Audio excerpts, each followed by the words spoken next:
خوب جی. دوسرا سوال حضرت یہ زکوٰۃ کے بارے میں ایک دوست نے ہمیں میل کی ہے. وہ کہتے ہیں کہ اگر کسی شخص کو شک ہو کہ اس نے زکوٰۃ دی ہے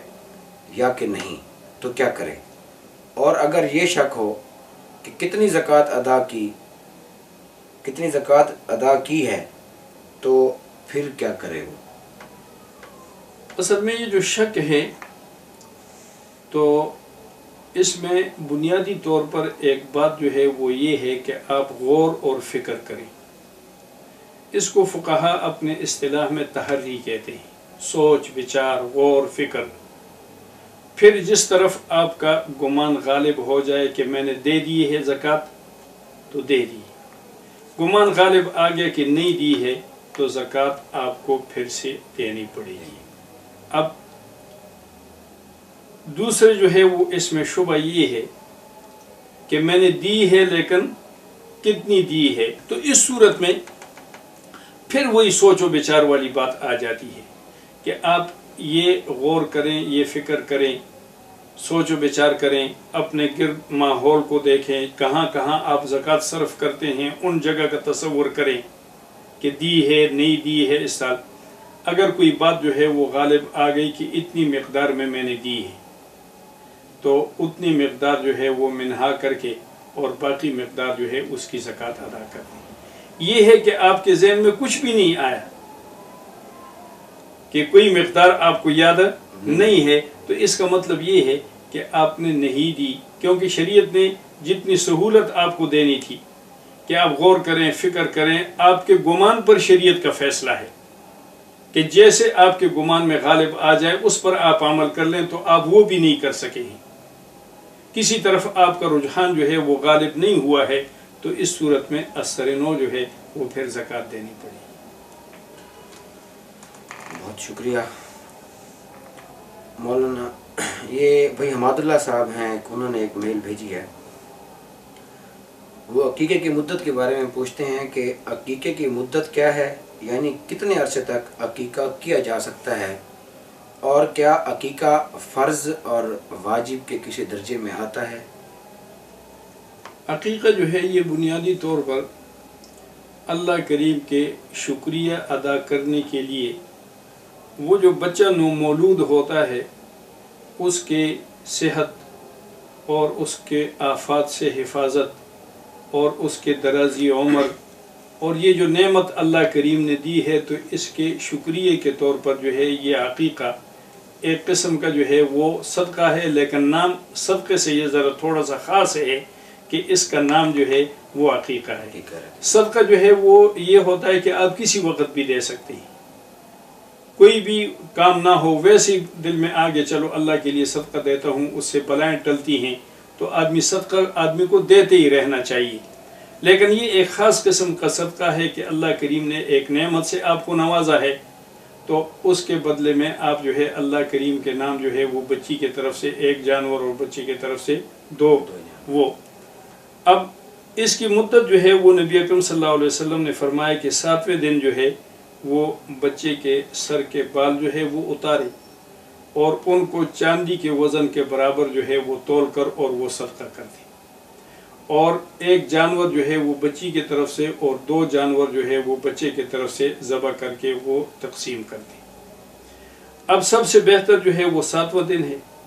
پھر 14واں دن ہے, پھر 21واں دن. یہ 21 دن تک جو ہے وہ عقیقہ تصور ہوتا ہے. اس کے بعد جو ہے یہ محض صدقہ رہ جاتا ہے. اب بہت سارے لوگ جو ہے وہ ایسے کرتے ہیں, کبھی ہمارے پاس بھی آتے ہیں تو کہتے ہیں صاحب جی میں نے جو ہے نا وہ میرا عقیقہ نہیں ہوا تھا اور اب میں خود جو ہے نا وہ محنت مزدوری کرنے والا آدمی ہوں, کماتا ہوں, تو آیا میں اس دفعہ قربانی میں اپنا عقیقہ جو ہے وہ بھی کرنا چاہتا ہوں. تو 21 دن کے بعد جو ہے وہ محض صدقہ, جیسے عام صدقات ہوتے ہیں وہ بھی ایک صدقہ ہے, وہ جو مسنون عقیقہ ہے تو وہ اس سے ادا نہیں ہوتا, وہ 21 دن تک ہی ادا, یعنی 7ویں 14ویں اور 21ویں دن. پھر اس میں جو ہے وہ یہ ہے کہ یہ دن بھی جو ہے وہ اسی طریقے سے ہے کہ 7واں, پھر 14واں, پھر 21واں. یعنی یہ دن جو ہے 7 کے وقفے سے جو ہے وہ ہیں. اس درمیان میں اگر کم و بیش کر لیا تو پھر بھی چونکہ یہ وہ مسنون عقیقہ نہیں رہتا. وجہ اس کی یہ ہے کہ سنت عمل جو ہے وہ اس کو کہتے ہیں کہ جس طریقے سے سرور کائنات صلی اللہ علیہ وسلم سے وہ ثابت ہے وہ اسی طریقے سے آپ کو کرنا پڑے گا. مثلا آپ نے 18 کو کر لیا, آپ نے 19 کو کر لیا, آپ نے 6 کو کر لیا, آپ نے 10 کو کر لیا, تو یہ جو ہے وہ مسنون عقیقہ نہیں ہوگا, اس لیے کہ اس کے دن جو ہے وہ متعین ہے. باقی جو ہے یہ محض جو ہے وہ ایک سنت عمل ہے اور یہ فرض اور واجب نہیں ہے.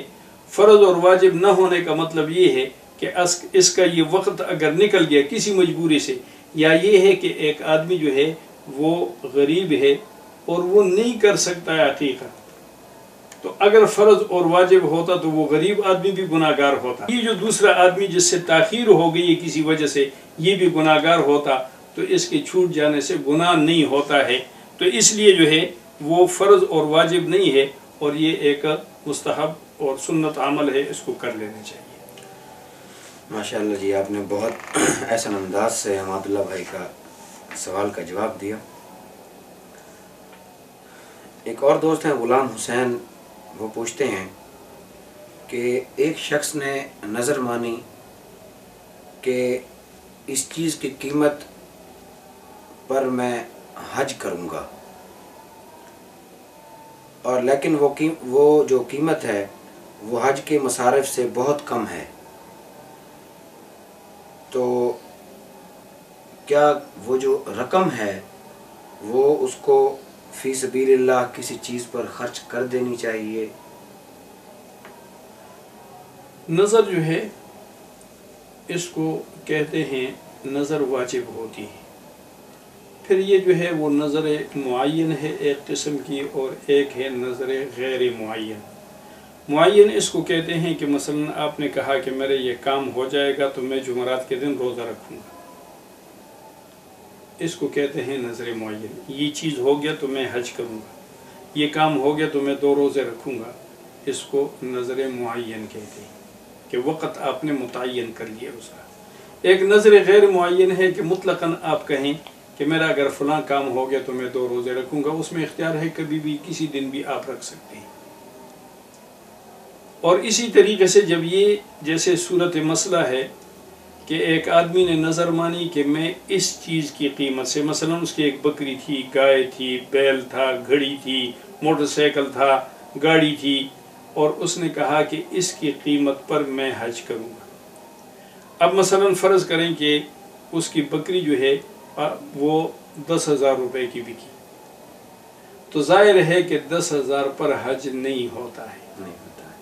لیکن وہ بکری جو ہے اب وہ اس کو اپنے استعمال میں نہیں لا سکتا, اس لیے کہ اس نے نظر مانی ہے کہ اس بکری کی قیمت پر, اگر مطلقاً کہہ دیتا کہ کسی بکری کی قیمت پر تو کوئی بھی بکری ہو سکتی تھی. اب جب یہ قیمت وہ نہیں ہے تو اس کے لیے ایک صورت تو یہ ہے کہ اس آدمی کے پاس اگر مزید وسعت ہے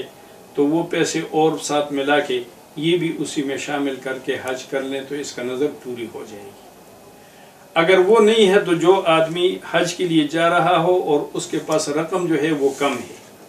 تو یہ آدمی اس کو جو ہے وہ رقم دے سکتا ہے کہ بھئی یہ جو ہے اپنے حج میں استعمال کرو. تیسری صورت جو ہے وہ یہ ہے کہ اگر یہ دونوں صورتیں نہ ہوں کہ خود اس کا بھی مزید ارادہ نہیں بن سک رہا ہے, کوئی آدمی جانے والا بھی ایسا نہیں ہے کہ وہ اس کے یہ پیسے خرچ کر دے, کیونکہ عموماً لوگ اس کو پسند بھی نہیں کرتے ہیں کہ بھئی میں حج کے لیے جا رہا ہوں تو کوئی 5 دے تو کوئی 10 دے,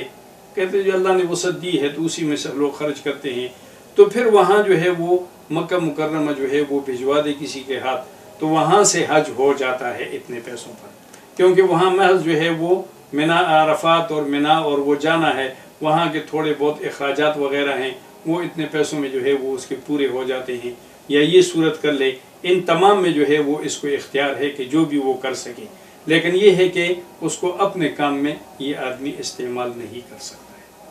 بہت زبردست. حضرت یہ ایک سوال غلام قادر ملک صاحب نے بھیجا ہے. مولانا وہ لکھتے ہیں کہ اکثر بیشتر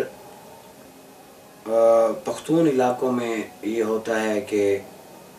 ایک دوسرے کے علاقوں میں کسی کو مار دیا جاتا ہے تو اس کی جگہ پر دوسری برادری کا کوئی بھی بندہ ان کے ہاتھ لگ جاتا ہے تو وہ اس کو مار دیتے ہیں، تو کہتے ہیں کہ ہم نے اپنے قتل کا بدلہ ان سے لے لیا، لیکن جس نے قتل کیا ہوتا ہے پہلے، جو اصل پر قاتل ہوتا ہے، وہ زندہ ہوتا ہے اور اسے کوئی آنچ نہیں آتی۔ یہ جو قصاص ہے تو یہ ایک شرعی حق ہے۔ شریعت نے، اسلام نے، قرآن کریم نے قصاص جو ہے یہ مقرر کیا ہے کہ کوئی آدمی اگر کسی کو عمدن قصدن جو ہے وہ قتل کر دے، اور قتل بھی جو ہے وہ کرے قتل کے آلے سے، مثلا یہ ہے کہ آپ نے ایک آدمی کو تھپڑ مار دیا اور اس سے اتفاق سے وہ مر گیا، تو یہ جو ہاتھ ہے یہ آلہ قتل نہیں ہے، اس لیے اس آدمی پر دیت وغیرہ تو آئے گی لیکن اس پہ سے قصاص نہیں لیا جا سکتا۔ اسی طریقے سے اور جو ہے نا اچانک ایسے دھکا دے دیا اور وہ گر گیا اور مر گیا، تو تیز دھار چیز کے ساتھ جو ہے اگر ایک آدمی نے کسی آدمی کو قتل کر دیا تو یہ جو قاتل ہے اس کے لیے شریعت نے جو ہے وہ قصاص مقرر کیا ہے، لیکن یہ قصاص جو ہے یہ حکومت کا حق ہے، حکومت قصاص لے گی۔ انفرادی طور پر جو ہے وہ جو مقتول کے ورثاء ہیں ان کا حق یہ ہے، لیکن ان کو از خود جو ہے وہ قصاص لینے کی اجازت نہیں ہے، اس لیے کہ اسلام جو ہے یہ دنیا کو ایک نظم بھی دینا چاہتا ہے اور دنیا میں ایک امن و امان کی فضا پیدا کرنا چاہتا ہے۔ اب اگر حکومت پکڑ کے اس آدمی کو جو ہے وہ قصاصاً قتل کر دے تو سارے لوگوں کو جو ہے وہ کان ہو جائیں گے کہ بھئی یہ جو ہے اس حکومت سے قتل کی صورت میں چھوٹنا ممکن نہیں ہے، لیکن اگر ہر آدمی کو اجازت دے دی جائے کہ بھئی تم اپنے جو ہے وہ مقتول کا بدلہ لو، تم اپنے مقتول کا بدلہ لو، تم اپنے مقتول کا بدلہ لو، تو اس طریقے سے دنیا کے اندر جو افراتفری پیدا ہو جائے گی تو اس کو کسی طریقے سے جو ہے وہ کنٹرول نہیں کیا جا سکتا۔ اس لیے اولیاء مقتول جو ہے ان کو یہ کہا ہے کہ وہ عدالت سے رجوع کریں گے، از خود ان کو جو ہے وہ قانون کو ہاتھ لینے میں لینے کی اجازت نہیں ہے۔ اب یہ لوگ جو ہے کہ دوسرے قبیلے کے ایک آدمی کو بغیر جو ہے وہ قاتل ہونے کے، صرف یہ ہے اس بیچارے کا جرم کہ وہ اس قبیلے سے جو ہے وہ تعلق رکھتا ہے، تو یہ اسلام کا طریقہ نہیں ہے بلکہ اسلام سے پہلے زمانہ جاہلیت جو ہے اس کا طریقہ کار ہے۔ اس لیے اگر وہ کسی سے بدلہ لے لیں اور قاتل زندہ ہو اور کہے کہ جی ان کی چلو برادری کا خاندان کا ایک آدمی ہم نے قتل کر دیا اور ہم نے بدلہ لے لیا، تو یہ لوگ جو ہے یہ بھی اسی طریقے سے مجرم ہوں گے اور ان سے بھی اسی طریقے سے قصاص لیا جائے گا جس طریقے سے اس سابقہ قاتل سے جو ہے وہ قصاص لیا جا رہا ہے۔ دوسرے نمبر پر یہ بات ہے کہ اگر یہ خود جو ہے وہ یہ قانون ہاتھ میں لے لیں تو اس کے لیے جو ہے قتل کے لیے اللہ کریم نے سزا مقرر فرمائی کہ فَجَزَاؤُهُ جَهَنَّمُ خَالِدًا فِيهَا، کہ قتل عامد جو ہے اس کی سزا یعنی باوجود مسلمان ہونے کے اس کی سزا جو ہے وہ جہنم ہے اور ہمیشہ یہ اس میں رہے گا۔ تو کوئی بھی علاقہ ہو، پختون ایریا ہو یا بلوچ ہو یا جو ہے وہ پنجابی ہو یا سندھی ہو، جو بھی علاقہ ہو، جو بھی خاندان، لیکن یہ ہے کہ اگر وہ اس طریقے سے وہ کریں گے، پٹھان جو ہے عموماً یہ کہتے ہیں کہ جی ہماری پٹھان ولی ہے، یہ لوگ ہمیں کیا کہیں گے، سمجھیں؟ تو اس کی وجہ سے جو ہے نا وہ آدمی اپنے عاقبت کو برباد نہ کرے بلکہ یہ ہے کہ قانونی چارہ جوئی کرے جو شریعت نے ایک حق رکھا ہے۔ یہ ایک اور سوال ہے مولانا، یہ بھی غلام قادر ملک صاحب نے پوچھا ہے۔ وہ پوچھتے ہیں کہ قرآن کریم پڑھتے وقت جب سجدہ والی آیت آتی ہے تو سجدہ تلاوت واجب ہو جاتا ہے، تو کیا سجدہ تلاوت ختم کرنے کے بعد کیا جا سکتا ہے، اور کیا پورا قرآن ختم کرنے کے بعد بھی سجدے کیے جا سکتے ہیں؟ اس پر وہ لکھتے ہیں کہ ذرا تفصیلی جواب دیجیے۔ سجدہ تلاوت جو ہے یہ آیت سجدہ پڑھنے سے واجب ہو جاتا ہے، اور اس میں جو ہے وہ بہترین طریقہ یہی ہے کہ فوری طور پر آدمی جو ہے وہ اپنی جگہ پر کھڑے ہو کر اور وہ سجدہ تلاوت ادا کر دے۔ لیکن اگر وہ ایسے وقت میں تلاوت کر رہا ہے، مثلا فجر کی نماز سے لے کر اشراق کے وقت کے دوران، یا عصر سے لے کر مغرب کے وقت کے اس درمیان جو ہے وہ تلاوت کرتا ہے، تو ظاہر ہے کہ ایسے حالت میں اس وقت میں سجدہ نہیں کیا جا سکتا۔ اب اس کے لیے یہ ہے کہ اس وقت کو مؤخر کر کے اشراق کی نماز کے ساتھ وہ سجدہ تلاوت کر لے، یا اس کے مغرب کی نماز کے بعد ساتھ جو ہے وہ سجدہ تلاوت کر لے، اور یہ کہ عام وقت میں بھی وہ تلاوت کر رہا ہے لیکن فوری طور پر وہ تلاوت کو منقطع کر کے سجدہ نہیں کرتا، اور جیسے ہی اس کی تلاوت جو اس نے روزانہ کا معمول مقرر کیا ہے اس کے مطابق جو ہے وہ ختم کر کے اور پھر سجدہ تلاوت کرتا ہے تو تب بھی جائز ہے۔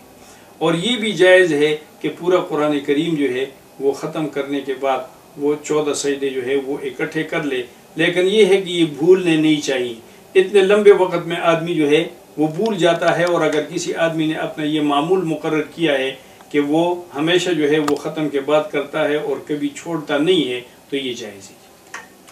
مولانا بہت خوب۔ مولانا ایک سوال محمد زکریا صاحب نے ہمیں میل کیا ہے، وہ لکھتے ہیں کہ سید کو زکوٰۃ دینا کیوں جائز نہیں، حالانکہ یہ حضرات تو محترم اور قابل قدر ہوتے ہیں، اس بارے میں قرآن و سنت کی روشنی میں ہماری رہنمائی کیجیے۔ یہ جو سید ہیں نا جی، یہ حضور اکرم صلی اللہ علیہ وسلم کی نسبت کے حوالے سے بہت بڑے لوگ ہیں، اور بہت ہی قابل احترام اور بہت ہی ایک معزز جو ہے، یعنی ان کا احترام ہی کرنا چاہیے بس۔ اب یہ ہے کہ وہ کیسے ہے وہ سید، تو اس سے ہم لوگوں کو کوئی غرض نہیں ہونی چاہیے۔ حضرت مولانا سید حسین احمد مدنی رحمہ اللہ کا میں نے ایک واقعہ پڑھا کہ وہ اپنے ٹائم کے بہت پابند تھے، کبھی بھی اپنے ٹائم سے جو ہے آگے پیچھے وہ نہیں ہوتے، اور بلکہ ہندوستان میں یہ مشہور تھا کہ یہاں ریلوے والے جو ہے وہ ٹائم ٹیبل جو بناتے ہیں تو وہ سید حسین احمد مدنی کو دیکھ کر تو ٹائم ٹیبل بناتے ہیں۔ تو وہ ایک جگہ ایک بستی میں تشریف لے گئے اور اپنا وہ پروگرام کر کے تو اگلے سفر پر ان کو جانا تھا، تو لوگوں نے بڑی منت سماجت کی کہ حضرت آپ رہ جائیں۔ تو سارے لوگوں کو معلوم تھا کہ ان کا معمول یہی ہے کہ یہ اگلے پروگرام کے لیے جاتے ہیں، رکتے نہیں ہیں۔ ان لوگوں کی بڑی خواہش تھی، بڑی منت سماجت کی، یہ نہیں مان رہے تھے۔ کسی نے ان کو کہا کہ اس تمہاری بستی میں اگر کوئی سید ہو تو وہ لے آئیں۔ اب وہ گئے، انہوں نے کہا جی یہاں ایک سید لڑکا ہے، اس کی داڑھی نہیں ہے، ایک بینک میں کام کرتا ہے۔ انہوں نے کہا جو بھی ہو تم بس صرف لے آؤ اس کو۔ یہ گئے، انہوں نے کہا یار تو اسے ایک کام پڑ گیا ہے تو اس کو لے آئے۔ اب جیسے ہی حضرت تشریف فرما ہے، لوگوں کا مجمع ہے، تو کسی نے کہا کہ جی یہ لڑکا سید ہے۔ جیسے وہ اندر داخل ہوا تو حضرت جو ہے وہ اپنی جگہ سے ایسے اٹھ گئے۔ جب اٹھے اور بڑے اس کے ساتھ اس کو سینے کے ساتھ لگایا اور پھر اپنے وہ مسند پر بٹھایا، اس کو خود نیچے بیٹھ گئے۔ تو اس نے کہا کہ حضرت آپ آج یہاں رہ جائیں۔ فرمایا کہ ٹھیک۔ اس لیے جو ہے نا یہ بہت قابل قدر اور قابل احترام، اور ان کی جو حیثیت ہے ان کو خود اپنی حیثیت کو مد نظر رکھنا چاہیے، بنسبت اس کی کہ دوسرا اس کو کہے، دوسرے کو کہنے کا حق نہیں، لیکن جب اللہ نے ان کو اتنا مقام اور مرتبہ اور شرف دیے ہیں تو اس وجہ سے خود آدمی کو اپنی حیثیت اور مقام جو ہے اس کا وہ رکھنا چاہیے خیال خود ہی۔ تو یہ بہت ہی قابل احترام اور قابل قدر لوگ ہیں۔ یہ جو زکوٰۃ ان پر جو ہے وہ ممنوع قرار دی گئی ہے، تو یہ ان کے چونکہ شان کے مطابق نہیں ہے۔ یہ نہیں ہے کہ بھئی ان کو کسی چیز سے محروم کیا گیا، ان کو کسی چیز سے محروم نہیں کیا۔ مثلا یہ ہے کہ ایک آدمی جو ہے وہ معمر ہے اور گیٹ پر کھڑا ہے، اور ایک جو ہے وہ نوجوان لڑکا ہے لیکن یہ اس محل کا مالک ہے. اب ظاہر ہے ایک آدمی کہے کہ بھئی یہ بچہ اس کو کہے کہ نہیں میں یہ گیٹ کھولتا ہوں, نہیں اس کا نہیں ہے, وہ چونکہ مالک ہے اس کو دوسرے آدمی کو اس نے رکھا ہوا ہے. تو اس کی حیثیت اس بچے کی یہ ہے کہ یہ مالک ہے تو اس کو مالک کی حیثیت برقرار رکھنی چاہیے. وہ چونکہ نوکر اور خادم ہے تو اس کو دروازہ وہی کھولے گا. یعنی اب یہ جو ہے نا یہ ان کو کسی چیز سے محروم نہیں کیا گیا, بلکہ یہ چیز جو ہے ان کی حیثیت, ان کے مقام, ان کی وہ جو پاکیزگی ہے حضور اکرم صلی اللہ علیہ وسلم کے ساتھ نسبت کی وجہ سے, تو اس وجہ سے ان کو جو ہے وہ اس سے دینا جو ہے وہ ممنوع قرار دیا. اس لیے کہ حضور اکرم صلی اللہ علیہ وسلم نے فرمایا کہ انما ہی اوساخ المال, کہ یہ جو ہے مال کا میل کچیل ہے, گند ہے اس کا, اس کے ذریعے سے باقی مال پاک ہو جاتا ہے. سیدنا حضرت حسن رضی اللہ تعالیٰ عنہ نے ایک دفعہ جو ہے وہ کھجور کا ایک دانہ منہ میں ڈالا صدقے, حضور اکرم صلی اللہ علیہ وسلم نے زبردستی جو ہے وہ ان کے منہ سے نکالا اور فرمایا کہ تم نہیں جانتے ہو کہ ہم صدقے کا مال نہیں کھاتے. تو یہ ان کے احترام کی پیش نظر جو ہے وہ ان سے وہ کیا. اور ویسے جو ہے وہ امت پر یہ حق ہے کہ اگر یہ لوگ جو ہیں وہ, کیونکہ امیری غریبی جو ہے اس کا نسب کے ساتھ تعلق نہیں ہے کہ بڑے نسب والا ہے تو وہ غریب نہیں ہوگا اور چھوٹے نسب والا ہے تو, لیکن امت پر یہ حق ہے کہ وہ ان کی خدمت ہدیے وغیرہ کے ذریعے سے, تحفے سے اور مختلف ذرائع جو ہے بہت سارے دینے کے ذریعے ہیں, تو ان ذرائع سے ان کی امداد کرے, لیکن زکوٰۃ جو ہے یہ ان کو نہ دے. بہت بہت شکریہ مولانا صاحب. ناظرین, ہم امید کرتے ہیں کہ ہمارے اس پروگرام کے ذریعے آپ کی کافی دینی رہنمائی ہوئی ہوگی. اگلے پروگرام تک اپنے میزبان عدیل الرحمان پیرزادہ کو اجازت دیجیے. اللہ تعالی ہم سب کو صراط مستقیم پر چلنے کی توفیق عطا فرمائے. آمین. السلام علیکم ورحمۃ اللہ وبرکاتہ.